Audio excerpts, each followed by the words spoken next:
आज मैं एक टॉपिक पे बात करना चाहता था जो प्राइमरली जब हम वर्कआउट करना शुरू करते हैं उसके स्टार्ट में हमें महसूस होती है। एंड मैंने ये भी सुना है और देखा है कि उसकी वजह से काफ़ी लोग वर्कआउट करना छोड़ भी देते हैं, स्पेशली जब फेस्टिविटीज़ होती हैं या फिर जब न्यू ईयर आता है। उसके बाद हमें एकदम लगता है कि हाँ, हमने एक रेजोल्यूशन लिया है कि वेट लॉस करना है या मसल बिल्ड करना है। जिम की मेंबरशिप लेते हैं और उसके बाद हम चल पड़ते हैं जिम में। आपने ये भी देखा है कि पहले दिन हम पहुँचे जिम में, बहुत सारा वर्कआउट किया, आपको लगा अरे यार कुछ तो चीज़ें कर सकते हैं, और बिकॉज ऑफ बिगिनर हो आपको अपने आप को ये प्रूव भी करना होता है कि मैं किसी से कम नहीं हूँ। करेक्ट। आप आए थे 15 मिनट वर्कआउट करने के लिए, आपने किया 1 घंटे तक वर्कआउट, उसके बाद आप घर गए। उस दिन तो ठीक था, अगले दिन पता लगा आप मूव भी नहीं कर पा रहे हैं। 2 दिन के बाद इनफैक्ट आपको लगेगा कि बहुत ज़्यादा आपकी बॉडी में पेन है। इस सिचुएशन को हम बोलते हैं DOMS, DOMS, delayed onset of muscle soreness. इसको कहीं कहीं पे मसल फीवर भी बोला जाता है।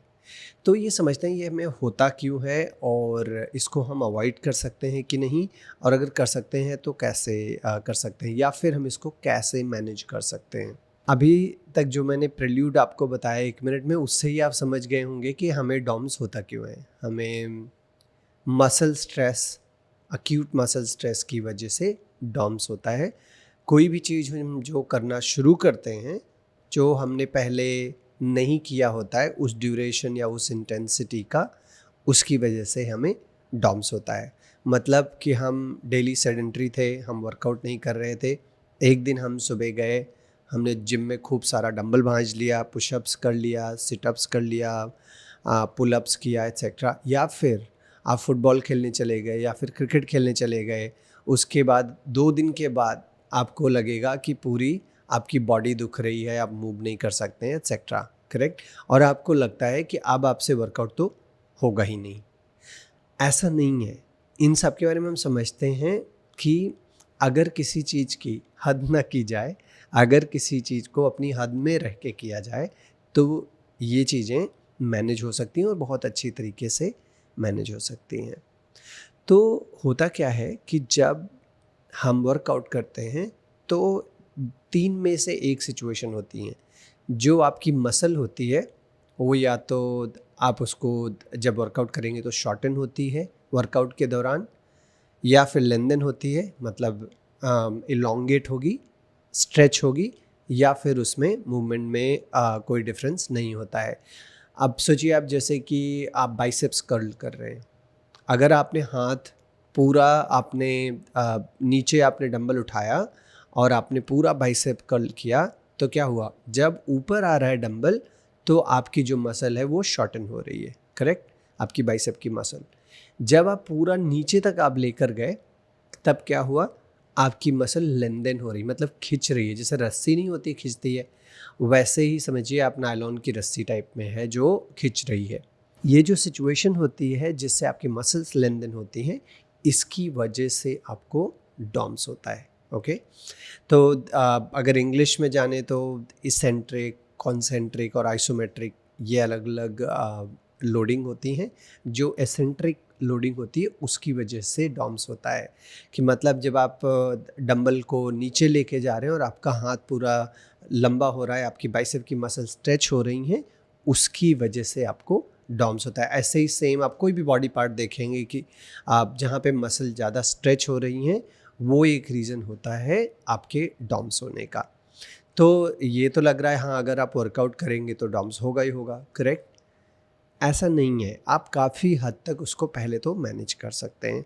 अगर आप आज गए, आपने आज पुशअप्स करना शुरू किया, मान लीजिए आपने 5 पुशअप किया फ्लैट ज़मीन पे, उसके बाद अपना पैर आपने पीछे रख लिया किसी स्टूल पे, फिर आपने पुशअप्स किया या डिप्स मारे, जो भी कहते हैं, और उसके बाद आप उठ के गए, आपने चेस्ट प्रेस किया एट्सेट्रा एट्सेट्रा, फिर आपने फ्लाई भी कर लिया। उसके बाद क्या होगा, अगले दिन या 2 दिन के बाद आपको दर्द शुरू हो जाता है। इंस्टेड आप क्या करिए, अगर आपको मान लो पुशअप्स करना शुरू करना है या कोई भी एक्सरसाइज करनी शुरू करनी है, उसको आपको ग्रेजुअली, उसको आपको धीरे धीरे धीरे धीरे बढ़ाना है। तो समझते हैं वो कैसे। मान लीजिए आपको पुशअप्स करना है, तो पहले आप ये करिए कि पहले आप सीधे ज़मीन पे जाके पुशअप्स मत करिए। अगर आपसे पुशअप्स नहीं हो पाते हैं इन द स्टार्ट, तो आप एक बेंच ले लीजिए, आप बेंच पे पुशअप करिए। मतलब आपका पैर ज़मीन पे हो और हाथ आप बेंच पे वो करके एक 45 से 30 से 45 डिग्री के एंगल पर करिए। आप 2-2 या 3-3 पुशअप्स के 5-7 सेट करिए, छोटे छोटे सेट्स करिए। इंस्टेड ऑफ कि आप गए और आपने 10 पुशअप एक साथ कर लिया ज़मीन पे। तो अभी क्या हुआ, पहले और इसमें क्या डिफरेंस है, पहले में आपने इकट्ठे शुरू किया था, अपनी बॉडी पे आप ज़्यादा लोड दे रहे थे और ज़्यादा स्ट्रेच कर रहे थे। यहाँ पे आप कम स्ट्रेच कर रहे हैं, आप लोड दे रहे हैं लेकिन थोड़े थोड़े बाउट्स में लोड दे रहे हैं। उससे क्या होगा, आपकी बॉडी मान लो एक पर्टिकुलर फिटनेस लेवल पे है, एक वो यूज टू है एक पर्टिकुलर तरीके से जीने के लिए। उसमें अगर आपने +10% कर दिया तो वो हो सकता है मान लेगी या उतना तक वो ले लेगी, लेकिन आपने +100% कर दिया तब वो नहीं हो पाएगा। +100% का भी टाइम है, आप वहाँ पे देखो कि आपको बहुत ही जल्दी आपकी फ़िटनेस इम्प्रूव होगी। आप ऐसे अगर धीरे धीरे प्रोग्रेस करते जाएंगे, कुछ ही हफ्तों में आप देखेंगे कि आप वहाँ तक पहुँच सकते हैं। लेकिन अगर आप पहले दिन जल्दी से और ज़्यादा कर रहे हैं, तो ये हो सकता है कि उसके बाद काफ़ी दिन तक आप वर्कआउट ना कर पाएँ, और अगर आप करेंगे भी तो ऑफ एंड ऑन करेंगे, छोड़ेंगे और प्रोग्रेशन उतना अच्छा नहीं होगा। मैंने ये भी देखा है कि जैसे 2 साल पहले करीब मेरा वर्कआउट छूट गया था कोविड की वजह से काफ़ी टाइम तक। फिर जब हमने शुरू किया तो मैं कोच के साथ में वर्कआउट करता था। हमने धीरे धीरे शुरू किया और अगले 4 महीने तक लगातार वर्कआउट किया। सोचो आप कि उसके पहले हम सेडेंटरी हो चुके थे कोविड की वजह से।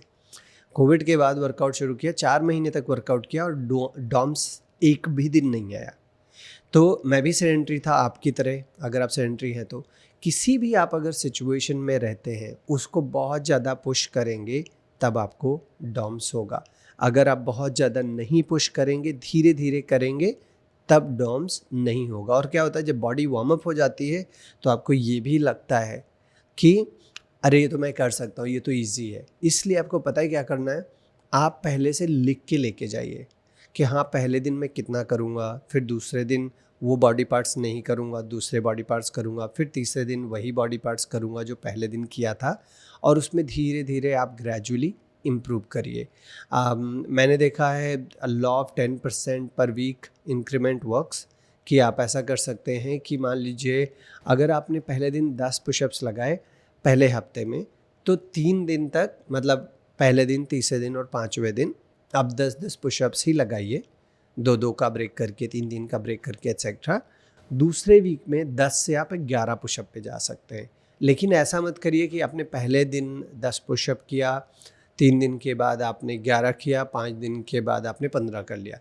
देन आप देखोगे कि 15 के बाद हो सकता है आपको डॉम्स आ जाए, अगर आपको पहले डॉम्स नहीं आया है तो मैं आपको ये बताना चाह रहा हूँ कि डॉम्स की सिचुएशन अवॉइड की जा सकती है, बहुत अच्छे से अवॉइड कर सकते हैं आप। और ये भी आप इस दिमाग में मत रखिए कि नो पेन नो गेन, कि हाँ पेन हो रहा है इसका मतलब मसल्स बन रही, ऐसा कुछ नहीं भाई साहब। मतलब आप अपनी बॉडी को तोड़ के और इनकंसिस्टेंट रह के वर्कआउट नहीं कर सकते हैं, और वैसे आप इम्प्रूवमेंट भी नहीं कर सकते। जो सिंगल मोस्ट इम्पॉर्टेंट और वेरिएबल फैक्टर होता है आपको वर्कआउट से मसल बनाने, वेट लॉस करने या कोई भी फिटनेस अचीव करने में, वो होता है कंसिस्टेंसी। अगर आप रेगुलरली कोई चीज़ करेंगे या कर पाएंगे, वो सबसे ज़्यादा आपके लिए इम्पोर्टेंट होगा। अगर आपको रेगुलरली कुछ करना है, उसके लिए आपको धीरे धीरे चीज़ों को बढ़ानी है, ना कि एकदम एक साथ में। ठीक है, अगर अब आप मान लो कि आपको डॉम्स हो गया, तब आप क्या करें। बहुत ज़्यादा इशू होता है कि हाँ डॉम्स हो गया, मैं मूव ही नहीं कर पा रहा हूँ, और ना ऑफिस जा सकते हैं ना कुछ और काम कर सकते हैं, तो मैं क्या करूँ। ठीक है, तो वैसे तो आप देखेंगे डॉम्स होने के 2-3 दिन के बाद आपकी धीरे धीरे पेन कम होता जाता है, लेकिन हो गया है तो कुछ चीज़ें आप ट्राई कर सकते हैं। मैंने जो देखा है, जो मुझे हेल्प करता है, वो एक तो है बहुत ही लाइट मसाज, और यहाँ पे मैं आपको बताऊँगा फिर से, लाइट मसाज और स्ट्रेचिंग, ये नहीं करना है आपको कि कोई भी आपने सॉफ्ट टिश्यू या फिर डीप टिश्यू मसाज ले लिया और उन्होंने एक्सट्रीम प्रेशर के साथ आपको मसाज किया तो उससे सही होगा, नहीं होगा। आप एकदम लाइट अरोमा या फिर रिलेटेड आप मसाजेस ले सकते हैं, हॉट ऑयल के साथ लेंगे तो आपको अच्छा लगेगा एक्सेट्रा। उसके बाद आप नॉर्मल स्ट्रेचिंग कर सकते हैं किसी कोच की हेल्प से, लेकिन स्ट्रेचिंग भी एक्सट्रीम नहीं हो, फुली बॉडी वार्म अप करके हो। तो जैसे जैसे ब्लड सर्कुलेशन आपका बढ़ता है बॉडी में, वैसे वैसे आप देखेंगे आपको डॉम्स में मदद मिलती है। तो प्राइमरी ऑब्जेक्टिव ये है कि आपको ब्लड सर्कुलेशन बढ़ाना है आपकी बॉडी में धीरे धीरे। ऐसा नहीं है कि डॉम्स हो गया तो आपने एकदम वर्कआउट बंद कर दिया। मान लो आप रनिंग कर रहे हो और आपके पैरों में डॉम्स हो गया है, तो आप वॉकिंग करते रहिए या फिर हल्का हल्का जॉग करिए रिकवरी के लिए, जिससे ब्लड सर्कुलेशन होता रहे। आप न्यूट्रिशनली भी थोड़ा इंटरवेंशन कर सकते हैं, बट मुझे ऑनेस्टली इतना पता नहीं है कि न्यूट्रिशनली क्या क्या खा के कैसे डॉम्स में रिकवरी में मदद मिलती है। Sleep of course will help, and like I said कि 2 से 4 दिन में आप देखेंगे कि चला जाएगा। लेकिन अगर आपको हुआ है तो स्ट्रेचिंग और मसाज आप कर सकते हैं। उसके बाद हॉट वाटर से आप बढ़िया शावर ले सकते हैं। इफ़ नथिंग एल्स साइकोलॉजिकली आपको बहुत अच्छा फील होगा। और उसके बाद 3 से 4 दिन दीजिए, फिर चला जाएगा। वर्कआउट करते रहिए, डॉम्स को लेके डरिए मत। Good luck, bye.